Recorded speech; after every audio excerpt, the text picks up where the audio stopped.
You know, nearly 120 years later, the War of 1898 remains a defining moment in Tampa Bay's history. That year, nearly 1,600 American troops gathered and set out for Cuba in hopes of liberating the island from the Spanish. It is the story of the Plant Museum, Teddy Roosevelt, the Rough Riders, and the war that really put America on the world stage. Tampa was suddenly more than just a dusty way station at the time. Fox 13's Evan Axelbank reports tonight from the Spanish-American War Memorial Park in South Tampa, where a piece of that history is now being dedicated.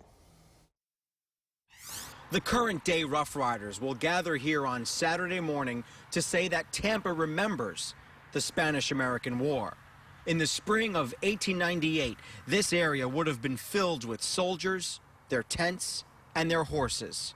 Tampa was alive thanks to one of the biggest characters in American history and his devoted wife.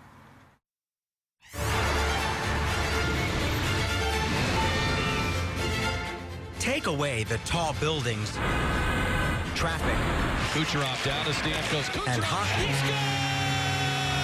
and you're left with this. What at that time was just a small, dusty town that was known for producing cigars.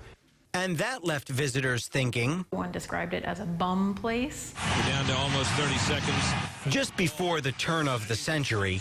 Happy New Year! No, not this one.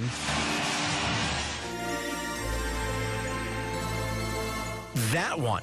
When the 1800s became the 1900s, Tampa was known for cigars and balls every evening, live music every day. This was easily the nicest hotel in the state of Florida. Henry Plant's Tampa Hotel.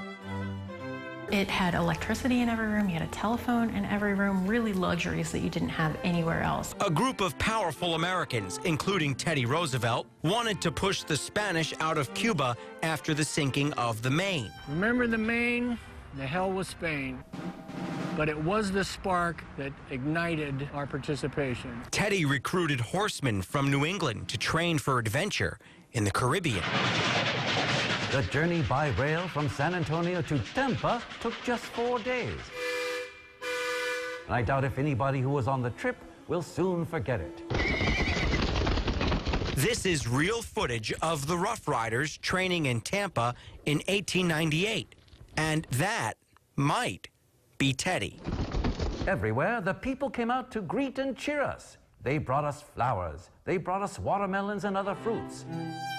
The commanding officers stayed at the Tampa Hotel, as opposed to the chaotic tent cities in South Tampa. Rooms were $15 a night.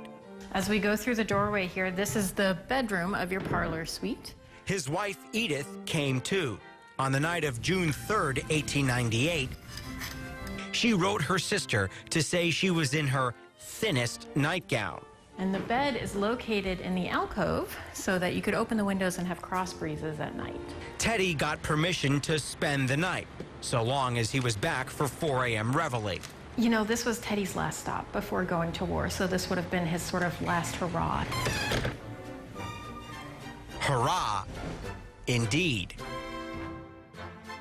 During the time that the soldiers were here, there would have been balls every evening, everybody looking resplendent in their fanciest outfits and their dress uniforms.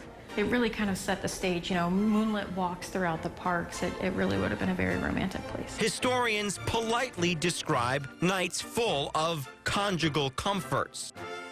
Well, ultimately, Teddy had about 6 kids, so he was a rather busy guy.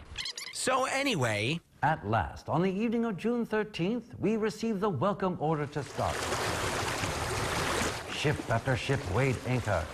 The Rough Riders disembarked for Cuba from what is now Picnic Island. The bands playing, the flags flying. The great fleet steamed southeast until the Tampa light sank into the distance. Left behind was a city whose mark was made. Henry Plant lobbying to have all the troops come to Tampa on their way to Cuba really is what got Tampa on the world stage and why people started hearing about Tampa and started coming to Tampa. Tampa now had history. United the Cuban Revolutionary Party. Plaques, gazebos, A big mixture of different cultures coming together.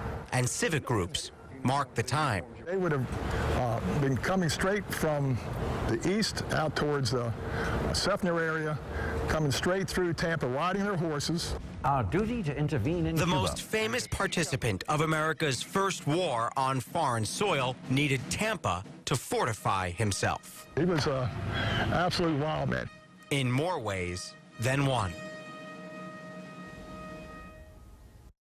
In his book about the Spanish-American War, Teddy Roosevelt said that he only spent a little bit of time at the Tampa hotel and didn't even mention that Edith was there.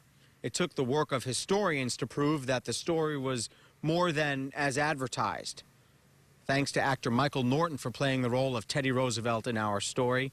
The rededication of this gazebo is in South Tampa on Saturday morning. Evan Axelbank, Fox 13 News. You know, downplaying his time here, you almost wonder if maybe he didn't want the secret known. Yeah, I guess not. Get it out there. What a great place it was. But we're proud of it. I mean, the fact no that he was question. here, that's awesome. And still Very today. good story. Yep, an amazing place. How about